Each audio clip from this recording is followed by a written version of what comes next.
Assalamualaikum warahmatullahi wabarakatuh. Halo semuanya, perkenalkan nama saya Nadia Noventi dengan NPM 215060154 dari kelas 3D Prodi PGSD Pendidikan Guru Sekolah Dasar Fakultas Keguruan dan Ilmu Pendidikan. Di sini saya akan menjelaskan tentang gerakan literasi sekolah yang berbentuk integrasi karakter literasi. Yang pertama yaitu ada literasi.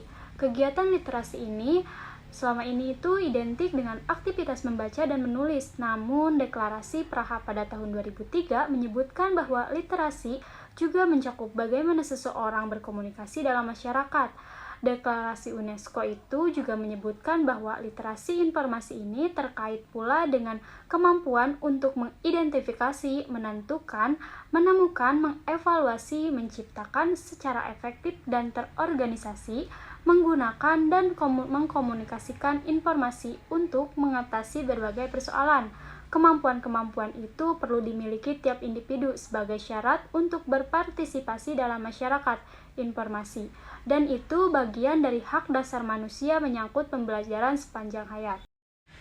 Baik, yang selanjutnya yaitu ada gerakan literasi sekolah atau yang disingkat dengan GLS. Jadi, GLS ini merupakan suatu usaha atau kegiatan yang bersifat partisipatif dengan melibatkan warga sekolah diantaranya peserta didik, guru, kepala sekolah, tenaga kependidikan, pengawas sekolah, komite sekolah, orang tua atau wali murid, serta peserta didik, akademis, penerbit, media massa, masyarakat, atau yang disebut dengan tokoh masyarakat yang dapat mempresentasikan keteladanan, dunia usaha, dan lain-lain.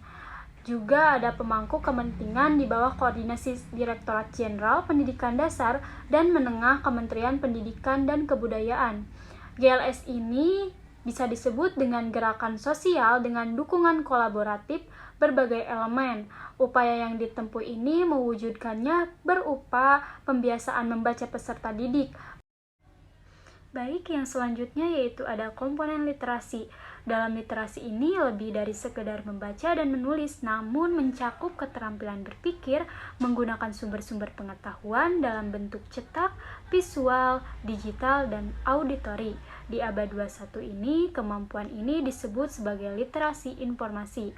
Adapun berliterasi ini komponennya tersebut dijelaskan berbagai macam. Yang pertama yaitu ada literasi dini atau early literacy dari Clay 2001, yaitu kemampuan untuk menyimak, memahami bahasa lisan, dan berkomunikasi melalui gambar dan lisan yang dibentuk oleh pengalamannya berinteraksi dengan lingkungan sosial di rumahnya.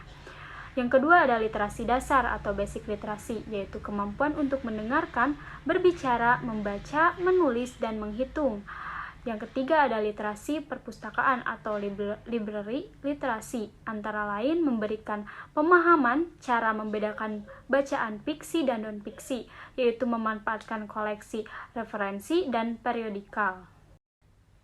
Yang keempat ada literasi media atau media literasi, yaitu kemampuan untuk mengetahui berbagai bentuk media yang berbeda seperti media cetak, media elektronik, seperti radio, televisi, yaitu media digital seperti internet, dan memahami tujuan penggunanya.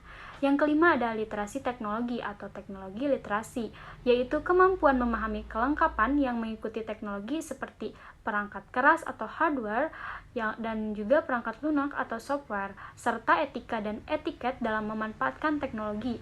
Dan yang terakhir yaitu ada literasi visual atau yang bisa disebut dengan visual literasi, yaitu pemahaman tingkat lanjut antara literasi media dan literasi teknologi yang mengembangkan kemampuan dan kebutuhan belajar dengan memanfaatkan materi visual dan audio visual. Baik, yang selanjutnya yaitu GLS dan penumbuhan budi pekerti. Dari gerakan literasi sekolah ini diatur dalam Peraturan Menteri Pendidikan dan Kebudayaan tentang penumbuhan budi pekerti yang memberi bentuk yang jelas dalam nomor 23 tahun 2015. Implementasinya yaitu pelibatan publik.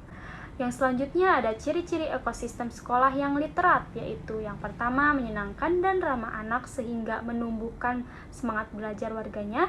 Yang kedua, semua warga sekolah menunjukkan rasa empati, peduli, dan menghargai sesama. Yang ketiga, menumbuhkan semangat. Yang keempat, memampukan warganya untuk bercakap, berkomunikasi. Dan yang terakhir yaitu mengakomodasi partisipasi seluruh warga dan lingkungan eksternal sekolah. Yang selanjutnya ada tahapan pelaksanaan GLS. Ada 3 tahap. Yang pertama yaitu pembiasaan. Pembiasaan ini dengan penumbuhan minat baca yang melalui kegiatan 15 menit membaca yang diatur dalam Permendikbud nomor 23 tahun 2015. Yang kedua ada pengembangan. Dalam pengembangan ini jadi meningkatkan kemampuan literasi melalui kegiatan menanggapi buku pengayaan. Dan yang ketiga yaitu pembelajaran. Dalam pembelajaran ini yaitu meningkatkan kemampuan literasi di semua mata pelajaran yang menggunakan buku pengayaan dan strategi membaca di semua mata pelajaran. Yang pertama yaitu tahap pertama pembiasaan kegiatan yang membaca yang menyenangkan di ekosistem sekolah. Pembiasaan ini bertujuan untuk menumbuhkan minat terhadap bacaan dan terhadap kegiatan membaca. Yang kedua, pengembangan minat baca untuk meningkatkan kemampuan literasi.